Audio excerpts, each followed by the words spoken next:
Vous avez été très nombreux, trop nombreux, énormément même, à me demander une vidéo où je vous apprends l'auto-hypnose. Et vous avez raison. Pourquoi? Parce que les bienfaits que l'auto-hypnose peut vous apporter sont énormes et géniaux. Le seul problème, c'est que pour apprendre l'auto-hypnose, il faut souvent lire des bouquins qui sont très longs à lire, très compliqués pour pouvoir s'adapter à chacun d'entre vous. Tout ça pour dire que j'avais énormément de mal à synthétiser une méthode qui marche sur le plus grand nombre et le plus rapidement possible. Alors je me suis dit que peut-être cette méthode a existé quelque part, et je me suis mis en quête. J'ai galopé de sites, en magazines spécialisés, relu des bouquins, passé des coups de téléphone, envoyé des hiboux. J'ai même fait des signaux de fumée, frère. Et j'ai finalement réussi à trouver une méthode que j'ai adaptée à ma sauce, bien entendu, et que je vais vous expliquer dans cette vidéo.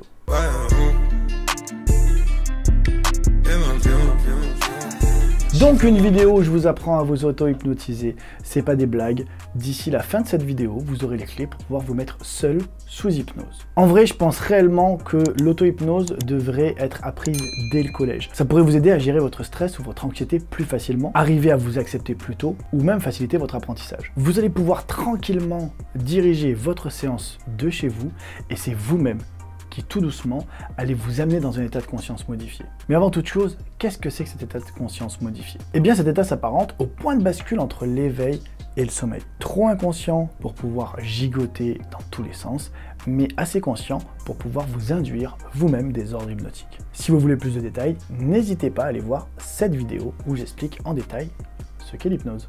Grâce à l'auto-hypnose, vous devenez en quelque sorte le capitaine du fabuleux voyage intérieur dans lequel vous pouvez changer et accéder aux transformations utiles à votre bien-être, voire même vous surprendre à dénouer des blocages beaucoup plus facilement que ce que vous ne l'auriez pensé. Et puis, sachez qu'avec l'auto-hypnose, c'est vous-même qui allez vous induire les ordres hypnotiques, donc rassurez-vous, tout sera forcément en sécurité, vous risquez pas de vous retrouver à poil sur la place du village en chantant « On m'appelle l'OVNI ».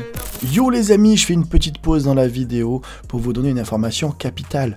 Je reçois énormément de messages sur les réseaux sociaux pour me demander où et comment apprendre la magie. Pour ceux qui ne le savent pas encore, je donne des cours de magie depuis 2007 dans mon école en présentiel à Montpellier, mais depuis peu, on a ouvert les classes virtuelles.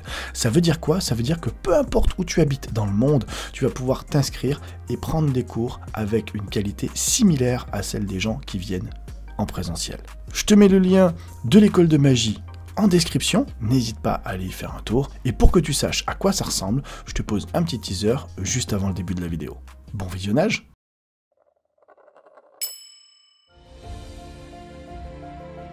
J'ai créé cette école de magie en 2007 à Montpellier. La première démarche était de vouloir aider les jeunes magiciens qui voulaient débuter. Et c'est comme ça que je me suis mis à donner des cours. Moi, ce que je veux quand les gens regardent ce que je fais, c'est qu'ils ne se disent pas comment il l'a fait, mais plutôt comment c'est possible.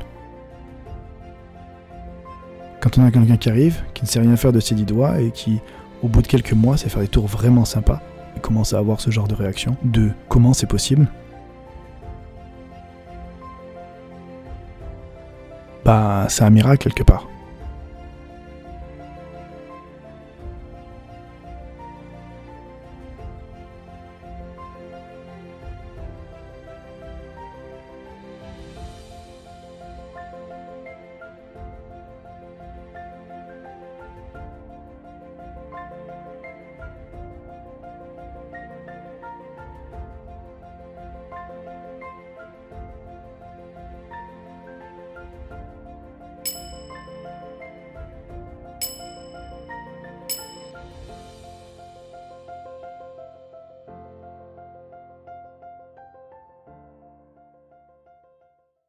Je vais dans cette vidéo vous expliquer comment agir avec votre subconscient de la manière la plus simple possible. Alors, il se peut qu'il vous faille plusieurs essais avant d'y arriver.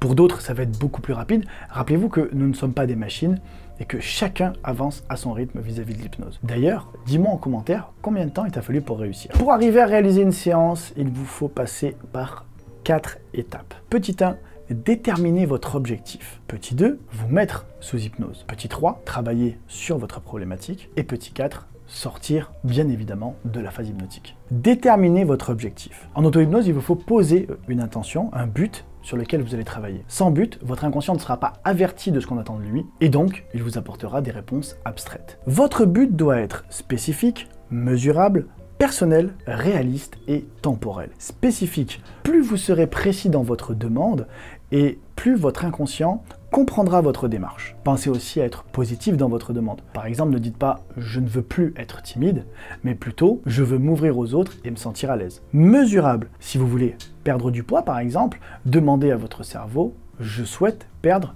tant de kilos » et pas simplement lui demander une perte de poids. Ça rejoint encore l'idée d'être spécifique dans ce que vous attendez de lui. Personnel, rappelez-vous que vous le faites parce que vous en avez envie, pas parce que quelqu'un d'autre vous l'a demandé. On n'arrête pas de fumer parce que son conjoint est incommodé par la cigarette, on arrête de fumer parce qu'on le souhaite vraiment. Réaliste, les objectifs rêveurs ne fonctionnent pas. Les gars, des os pour vos calvoches. Aïe aïe aïe, aïe aïe aïe aïe aïe. Temporel, indiquez à votre subconscient en combien de temps vous désirez atteindre votre objectif. Fixez une date, réaliste bien sûr, et souvent plus utile pour votre inconscient.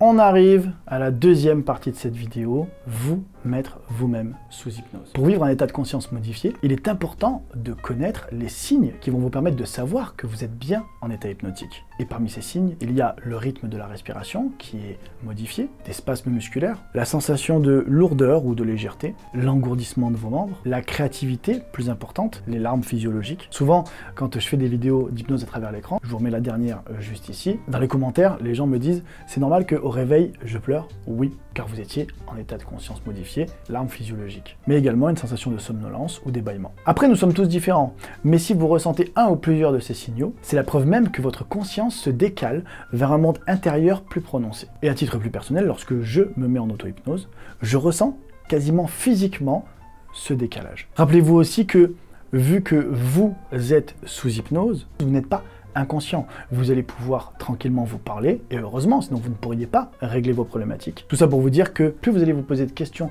sur la véracité de votre état hypnotique, plus vous risquez d'en sortir. Pour votre première séance, assurez-vous d'être dans un endroit calme, à l'abri de toute pollution sonore. J'arrive à me mettre en hypnose à peu près n'importe où, peu importe le bruit, peu importe les gens qui m'entourent, mais c'est le fruit d'énormément de mois, voire d'années de travail. Donc, mettez-vous au calme, installez-vous dans un fauteuil, un canapé, voire même dans votre lit, ce sera beaucoup plus simple. Vous pouvez même, si vous le voulez, mettre une petite musique douce qui vous aide à vous relaxer, pourquoi pas. Et je vous conseille aussi de prendre plusieurs profondes inspirations et expirations pour créer les conditions idéales pour cette expérience. Vous êtes donc, pas maintenant, il faudra le faire après la vidéo, mais installé dans votre lit, une petite musique douce en fond, vous avez pris des profondes inspirations, vous avez expiré profondément, et maintenant vous allez essayer de retrouver le dernier souvenir où vous avez été vous-même sous hypnose. Alors, bien sûr, vous n'êtes pas tous allés voir un spectacle d'hypnose, vous n'êtes pas tous allés voir un hypnothérapeute, mais vous êtes tous passés par cet état naturel qu'est l'hypnose plusieurs fois par jour.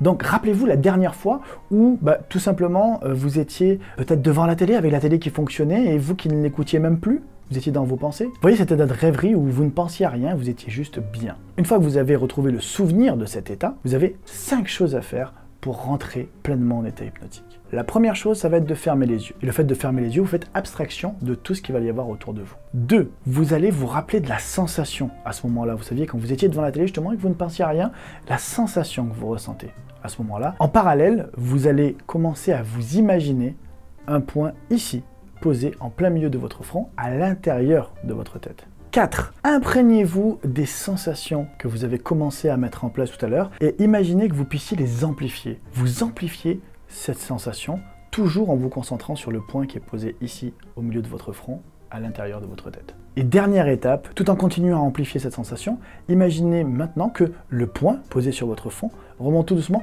jusqu'au sommet de votre crâne. Et quand je dis doucement, c'est vraiment tranquille. Il se pourrait que à ce moment-là, vous sentiez vos yeux vibrer sous vos paupières. Il s'agit du REM, Rapid Eye Movement en anglais, qui en neurologie est un terme utilisé pour décrire le phénomène se produisant lors du sommeil paradoxal ou d'une phase hypnotique. À ce moment-là, si vous n'avez pas d'objectif particulier, si vous n'avez pas de problématique à régler, que vous vouliez juste tester l'auto-hypnose, vous pouvez essayer de faire léviter votre main. Pour ça, imaginez juste que vos doigts, votre main, vos poignets, votre bras, votre coude soient reliés à des petits ballons gonflés à l'hélium et que par conséquent, il devient de plus en plus léger jusqu'à s'élever dans les airs. Si par contre vous avez une problématique à résoudre, on passe à l'étape d'après. C'est la phase de résolution des problèmes. La première chose, essayez de faire une séance par problématique à résoudre. Essayer de perdre du poids tout en arrêtant de fumer et de soigner son anxiété, ça ne marchera pas. Une séance, un problème. Et durant cette séance, lorsque vous serez donc dans cette phase hypnotique, il va falloir vous parler à la première personne du singulier. Je sens ma main qui devient légère. J'ai envie de perdre du poids. Je veux devenir non-fumeur. Le plus important pour qu'une suggestion fonctionne, c'est la force de votre intention. Et voici quelques règles que je vous conseille de suivre pour réussir votre séance. Demandez toujours dès le début de la séance à votre inconscient de revenir immédiatement à la situation initiale, c'est-à-dire totalement réveillé, si quelque chose d'inattendu devait survenir ou bien une urgence. Deuxième chose, donnez une durée à votre séance. Dites-vous, je veux que cette séance dure 10 minutes, un quart d'heure, 20 minutes. C'est vous qui décidez de la durée. Vous verrez qu'à ce moment-là, vous remonterez tout naturellement vers un état d'éveil complet. Et là, vous allez me dire, mais comment la séance va durer pile poil le nombre de minutes que je l'aurais décidé? Tout simplement parce que votre horloge interne est formidable, les amis. Une petite anecdote, une fois, une demoiselle me dit, Pierre, je suis énormément fatigué et ce soir, je dois bosser.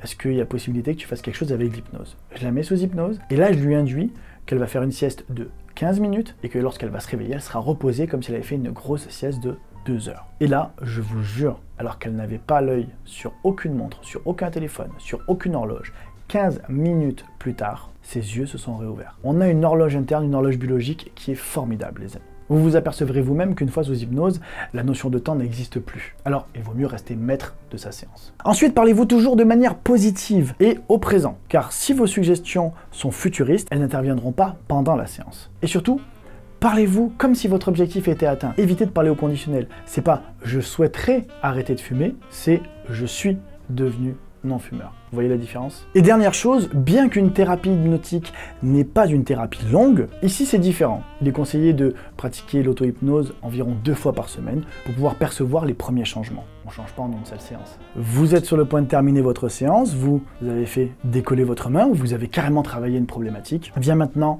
le moment du réveil. Sachez déjà que, en fonction de la profondeur dans laquelle vous êtes descendu en hypnose, et ça malheureusement vous n'allez pas le décider dans les premiers temps, le réveil peut être plus ou moins long en fonction de chacun. Et pour le réveil, de manière très simple, comme vous vous êtes suggéré la résolution de votre problématique juste avant, bien là vous allez vous suggérer de vous réveiller. Par exemple, dites-vous, je compte de 1 jusqu'à 3, et à 3, je serai complètement réveillé. Et tout comme vous pouvez voir faire des hypnotiseurs dans leur spectacle, vous allez compter dans votre tête 1, et pourquoi pas vous dire, je ressens à nouveau les mouvements de ma respiration, et la sensation de bien-être disparaît tout doucement. 2, je me réveille progressivement, je prends conscience des objets qui m'entourent dans la pièce. 3, mon esprit revient ici et maintenant, je prends une profonde inspiration et j'ouvre mes yeux comme un réveil. Lorsque vous revenez à vous, prenez le temps de reprendre un plein tonus musculaire et psychologique. On n'est pas pressé. Et puis, rassurez-vous, contrairement aux croyances populaires, vous ne pouvez pas rester coincé en état hypnotique. La chose la plus désagréable qui peut vous arriver, c'est de vous endormir et de taper votre meilleure sieste. Donc franchement, ça va. Voilà, j'espère que cette vidéo vous a plu et qu'elle vous aura appris énormément de choses. Vous allez pouvoir dès maintenant tenter vous-même de vous mettre sous hypnose. N'hésitez pas à nouveau, je vous le redis, de me dire dans les commentaires combien de temps il vous a fallu pour réussir. Dans tous les cas, je vous laisse mettre le petit pouce bleu, ça fait plaisir, ça soutient, à t'abonner et activer la petite cloche pour être prévenu de toutes les prochaines sorties. Puis moi, je te dis à très bientôt sur les réseaux sociaux, sur une prochaine vidéo. Ciao, ciao.